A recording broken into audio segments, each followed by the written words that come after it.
looking for this? Welcome back to BoomShot. I'm Kale, and Colby is not here. This week he is out of town, and Oppenheimer just released a new The Cast Featurette. We're really excited for this movie, and we're really excited about the cast for this movie, so I'm going to watch this clip and see what I think about it, starting now. We imagine a future, and our imaginings horrify us. In the case of this film, I wrote the script in the first person. It's the only time I've done that. It made it clear to anyone who read the script that we're on this ride with Oppenheimer. It was very unusual. It took me a minute to actually comprehend. And then I realized, that's a huge responsibility. I don't know if we can be trusted, but I know the Nazis can't. Killian playing Oppenheimer was the centerpiece of the film, but I knew that he was going to need the most extraordinary ensemble around him. Let's go recruit some scientists.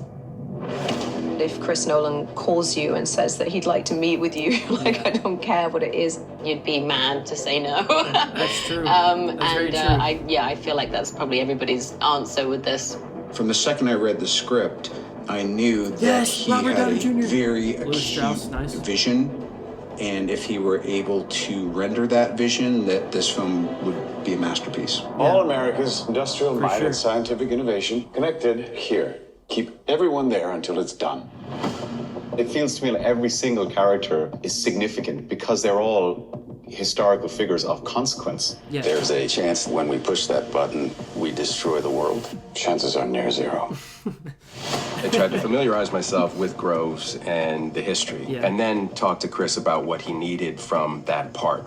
Groves was almost like a kindergarten teacher in some respects because these scientists were so eccentric and not necessarily trustworthy. I mean, if you're looking from a military perspective. Why would we go to the middle of nowhere for who knows how long? Why? How about because this is the most important thing to ever happen in the history of the world? I was aware of who Louis Strauss was. I came to have a pretty even-handed understanding of him.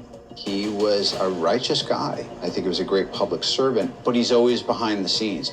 I've always appreciated the people who are backstage. Truman needs to know what's next. What's next?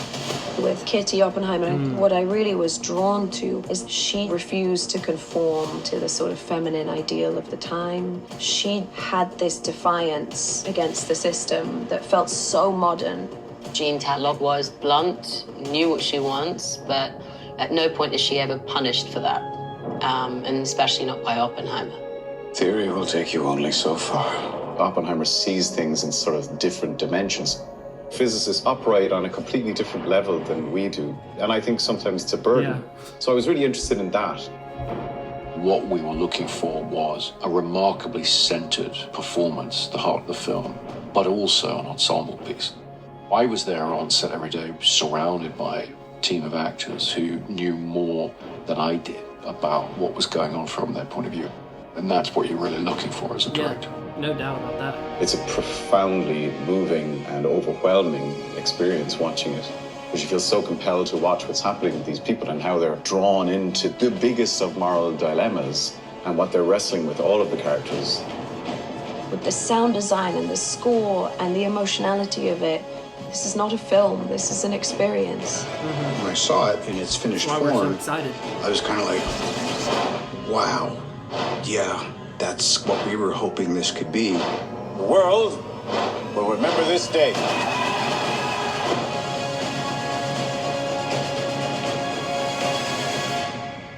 That was one of the big things that we talked about in our trailer reaction a couple months back, that the cast for this movie was ridiculously studded. Like we're talking, obviously you've got Cillian Murphy as Oppenheimer, Emily Blunt as his wife, Florence Pugh, as well. You've got Robert Downey Jr., the main character from all of the Avengers movies, which is primarily what we cover if you can't tell.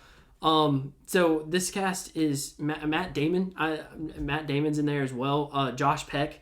So that was one of the big things that we raved about was the casting and the way that Christopher Nolan presented the way that the cast attacked it. Like, he obviously knows a lot about the characters he's writing about, but the actors that are playing these characters know even more than he does. And so I think that's a really interesting dynamic. I think that's going to be what makes this movie so good, is that the characters and the actors are going to be so tight-knit, and the actors are going to perform their characters so well. is going to have a different level of realism to it. This movie, I mean, it's too early to say, but this movie could be one of the best movies, if not the best Christopher Nolan movie, right?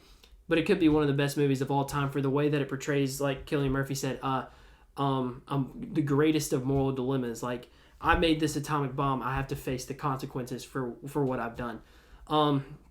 So me and Colby are obviously really excited for this movie, the way that it's going to attack the Manhattan Project and what went down in World War II, and was the dropping of the atomic bomb moral or not. We're going to get to see all of that, hopefully. And hopefully we get to see, as some people who commented in our last video pointed out, hopefully we get to see the later years of Oppenheimer's life after he's had his security clearance revoked and he's been labeled a communist. Hopefully we get to see all of that as well. But I don't know if they're going to venture that deep into the story. We'll have to see. But as far as we're excited, this could be our movie of the year. We're so pumped for this movie. So we hope you are too. Thank you guys for watching. See you in the next one.